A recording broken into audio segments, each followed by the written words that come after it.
Estamos acá con el doctor Mariano Morán, que es el Excelentísimo vicepresidente doctor Mariano de la Asociación Argentina de Justicia Constitucional, Morán. Nada más y y nada nada menos. Y es una persona de mundo. Viajó, viene de viajar, nos va a contar de sus viajes. Parte del espacio abierto de la abogacía. Vos Exactamente. fijate el nivel de colegas que tenemos en espacio abierto. Y lo trajimos y le pedimos que viniera a participar del programa para que hablemos un poco del tema de la designación de los jueces de la Corte. Qué mono. Entonces, ¿cómo andas, Mariano? Buenas tardes, chicos. Me quedo con el pecho inflado ya con todo lo que Bueno. dijeron, Sí, con la pero de verdad. introducción. Es buenísimo. ¿A dónde Tiramos estuviste? un tema, pumba. Sí, bomba. Un tema álgido para Sí. colmo si los hay. Estuve hace miércoles, jueves y viernes en un congreso en Trujillo, en Perú. Mira. El 7º congreso de la Asociación Mundial de Justicia Constitucional, de la cual es parte la Asociación Argentina. En realidad Ajá. la Asociación Argentina es derivación de esa asociación que se creó hace 14 años en Colombia. Y sí, ahí participan de muchísimos lugares del mundo, tiene asociaciones que la integran diferentes países, y así la Asociación Argentina es una más. ¿Había un tema central en el Congreso? El tema central estuvo dado con lo que tiene que ver en materia de derecho ambiental, de derechos fundamentales, y se empezó a hablar de una constitución ambiental Mira. en lo que es en materia ambiental, así que todas las ponencias fueron 3 jornadas, son siempre, tanto los congresos que organizamos nosotros, los que se dan acá, como estos que se dan en el exterior, son de jornadas intensivas, arrancan a las 9 de la mañana y terminan a las 8 de la noche, con Claro. breaks de un ratito para almorzar y sí. 2 cortecitos para un café, y la verdad que el nivel siempre es excelente. Se hizo en la UPAO, que es la Universidad Privada Antanego Rego, que es la segunda más importante de las privadas en la República del Perú. Es una universidad grandísima. Y si alguien acá, alguno de los oyentes, alguno de los abogados que escucha el programa, quiere comunicarse con ustedes, ¿a qué página te tienen que consultar? ¿Dónde? La página de la asociación Sí, en eso. este momento está en construcción, es Ah. www.aajc.com.ar. AAJC. AAJC, Asociación Correcto. Argentina Justicia Constitucional.com.ar, y las redes, tanto en redes. Instagram, Perfecto. Facebook, Twitter. Me gusta Twitter, Twitter. X. ¿cómo se Twitter, dice? X, exacto. Hay que Twitter, ayornar. X, ahora es X. Bueno, viste que la Argentina tiene un sistema constitucional bastante consolidado y con una práctica, se podría decir, bastante buena para mis criterios. Es bastante cuidado el sistema constitucional de la Argentina, por lo menos en los últimos 40 años. Y ahora, teóricamente, a fin de año, el doctor Maqueda tiene que tomar su jubilación por la edad, y la Corte quedaría reducida solamente a 3 miembros, ¿no? Lorenzetti, Rosati, Rosenkrantz, y el Poder Ejecutivo ya elevó 2 pliegos, el del Hijo y el de Mansilla, al Senado, que están en tratamiento. Exacto. En la Comisión de Acuerdos, y amenaza solapadamente, bueno, no solapadamente, digo, el jefe de gabinete Abiertamente. dijo que el gobierno está evaluando sacar por decreto en necesidad de urgencia la designación de los jueces que todavía no tienen acuerdo del Senado, como hizo Macri, o similar a lo que hizo Macri cuando En el 15. designó a Rosenkrantz y a Rosati. La pregunta lo que queremos charlar con vos y que debatamos en conjunto ¿es posible que puedan utilizar el instituto del derecho de necesidad de urgencia porque la Corte queda con 3 miembros nada más el 31 de diciembre? La designación de la Corte tiene 2 aristas. Tiene lo que tiene que ver con el proceso normal de designación, que es el del 99, me voy a poner un poco más académico, el del 99 inciso 4, que comienza diciendo que es una atribución exclusiva del Departamento Ejecutivo la designación de los ministros de la Corte, o sea que esa es la competencia que tiene naturalmente, o la facultad que tiene Correcto. el presidente de poder designar a los miembros, a diferencia de lo que ocurre con el resto del Poder Judicial, o sea, los demás jueces que también de alguna manera convalida el Ejecutivo pasan por otro proceso de selección que también lo trajo la reforma constitucional, que de hecho, amparado bajo este paño o este manto de constitucionalista, este año se cumplieron 30 años de una Correcto. reforma histórica, ahora hace poquito, el 22 de agosto, con lo cual incorpora dentro de los grandes institutos que trae el Consejo de la Magistratura como el ente que tiene 2 grandes funciones, además de la administración, pero digamos la más importante es designar los jueces y removerlos. Correcto. O sea, parte de las atribuciones del Ejecutivo también es la designación indirectamente por vía de esta selección que hace previamente el Consejo de la Magistratura, después mandar los pliegos al Congreso para que efectivamente eso hagan, a diferencia de lo que ocurre con los de la Corte, que la Corte directamente, que con los jueces de la Suprema Corte, directamente los manda al Congreso, o sea, promueve su postulación. Claro.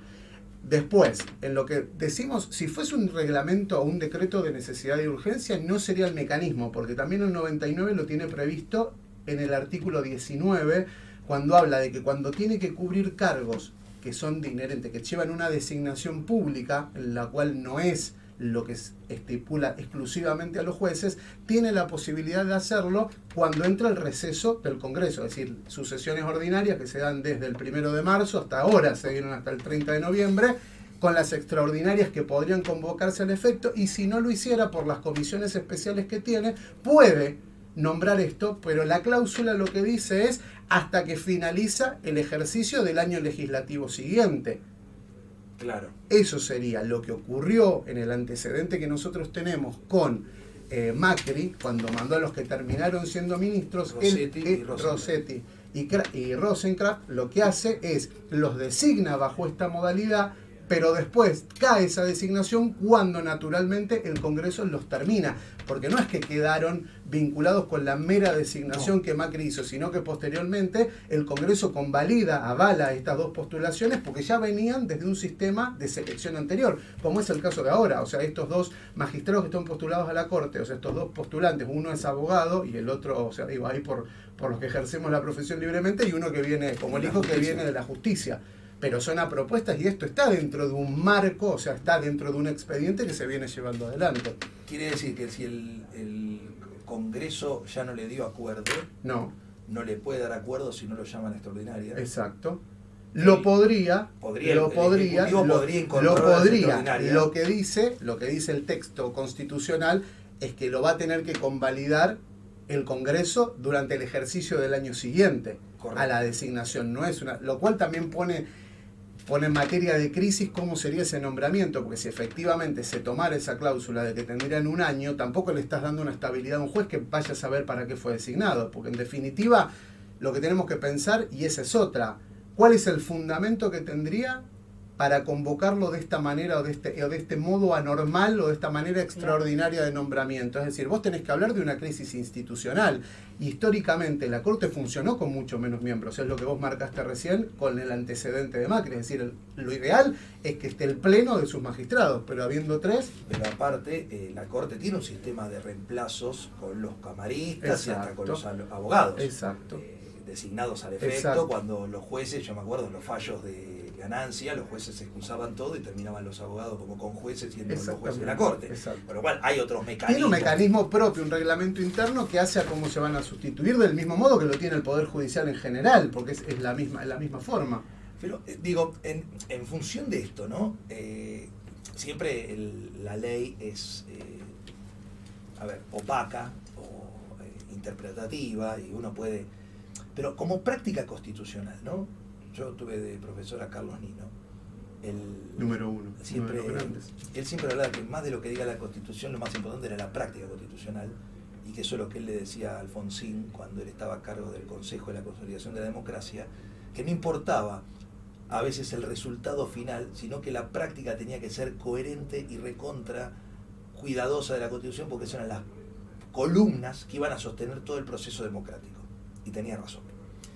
Yo creo que si Alfonsín en su primer gobierno, después de la dictadura militar y todos los procesos de interrupción del Estado de Derecho desde 1930 hasta el 83, no aplicaba a rajatabla una práctica constitucional muy clara, seguramente hubiera resquebrajado el sistema. Entonces, se podía perder una votación de una ley, como fue, la reforma sindical por un voto, y decir, me la tengo que bancar, y vamos para adelante. Digo, sacaron decreto de necesidad de urgencia. Exacto. Y así un montón de otras cosas que ha hecho. Pero no quiero hablar yo, sino digo, en base a eso, para vos, ¿la práctica constitucional es correcta que sea así por decreto? ¿O el Ejecutivo debería tener que esperar los procesos lógicos que tiene el Congreso para tener su debate y el acuerdo político para nombrar a personas de tan importancia, que son vitalicias y que van a definir la interpretación del derecho? Ahí vos tenés lo bien que marcaste recién en la consolidación de un proceso democrático, de una democracia o de una república. Es decir, nuestro ordenamiento lo que nos impone es una clara división en 3 poderes. Entonces, si un poder no respeta al otro, porque podemos tomar estas cuestiones como vía de excepción, por eso el artículo es claro, decir ante una necesidad concreta. Mi pregunta es cuál es la necesidad concreta de nombrar a un juez, además que no nos podemos olvidar que es nuestro máximo tribunal, claro, porque es el máximo tribunal a nivel nacional. Entonces digo, no entiendo cuál es la necesidad concreta que vendría a sanear esta cuestión, sino que son las mezquindades propias que tiene la política. Ahí tomo un poquitito, me abstraigo y empezamos a hablar de una cuestión más, llevémoslo, bajémoslo al llano. Dicen, no podemos invadir las facultades propias de cada poder en función de la mezquindad política de cada uno, porque es lo que vos decís, si yo no estoy de acuerdo de la manera, o sea, en los procesos, en cómo se deberían llevar a cargo, directamente me tendría que dedicar a otra cosa. Claro. Porque no puedo empezar, lo mismo que vos decís, es decir, son las vías de excepción que cada uno de los poderes tiene, es decir, el poder ejecutivo tiene vías excepcionales de legislación, lo marcaron, un decreto de necesidad y urgencia. Ahora volvemos al mismo mecanismo que esto establece, es decir, vos, una vez pasado ese receso que el Congreso tiene, necesitas una convalidación del órgano que corresponde. Ahora, la República Argentina está acostumbrada a esta situación constante de excepcionalidad, entre comillas, porque se han nombrado jueces por decreto, se vuelve a intentar esto. ¿Por qué está sucediendo eso? ¿Está bajando la calidad democrática? ¿Qué es lo que está sucediendo? Lo que pasa es que ahí tenemos que volver un poquitito el ciudadano y más los abogados a empoderarnos de democracia, digo, ¿no? Porque eso es, tomando esta palabra que a mí tanto me gusta, que se usa más que nada para otra rama del derecho, pero es verdad, si nosotros no nos empoderamos de democracia, de ciudadanía, y salimos a ejercer lo que realmente, es decir, el Ejecutivo no puede de ninguna manera utilizar estos mecanismos, y ahí es como viene, de otra forma, es como nosotros vamos a empezar a convalidar o no. Digo, ahí ya tiene otra cuestión que roza un poco más la política, pero no es válido. Y son discutidos, porque eso pasó. De hecho, pasó cuando hubo los corrimientos de los cargos, que fue un fallo muy de los que se habían ido en su momento a otros fueros, y vos de alguna manera empezás a desnaturalizar, porque cuando pasaba de que pedían que los jueces volvieran a su cargo anterior, ¿cómo volverse a un cargo anterior que ahora tenés un juez designado o sea, que tenés designado por un proceso constitucional? Claro. Porque es decir, no son vacancias lo que vos corriste, vos generaste cargo nuevo. Y yo creo, por lo que decía Vale, es que a mí me preocupa esto, que hay una crisis en la capacidad de los acuerdos. Porque si, por ejemplo, hubiera un solo cargo en la Corte Suprema para designar, y es difícil, tendremos que poner de acuerdo, 2/3, es difícil, pero tenés 2 cargos, el Procurador General, 200 jueces.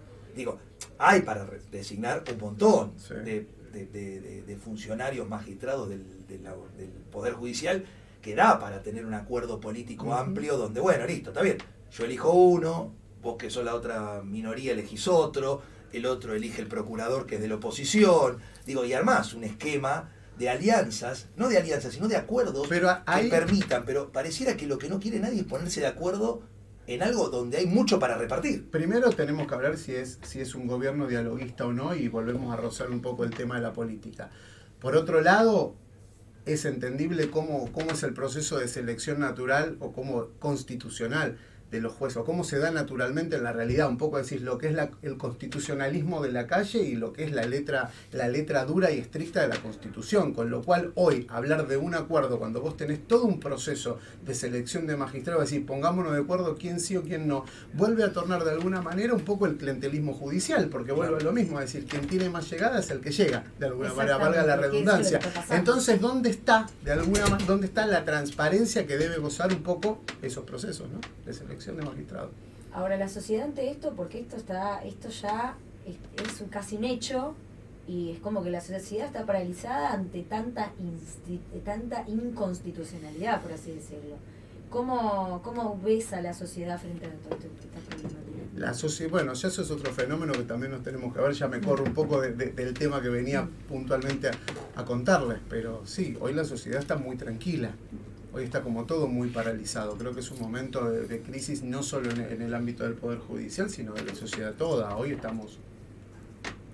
El tiempo es tirano, se nos va el programa, y a todos los entrevistados le hacemos una pregunta, que es, ¿cuál es para vos hoy el principal problema que tiene la abogacía y la justicia en la República Argentina? Es que caes en unos cuantos problemas como para pensar, pero el principal, yo creo que hoy atravesamos una falta de solidaridad profesional. O sea, creo que hoy a los abogados nos falta ser un poco más corporativos, quitando que es lo que intentamos desde el espacio, ¿no? Que eso es buscar un poquitito más los consensos, el diálogo, pero nos falta un poco más de unidad como abogados. Lo digo como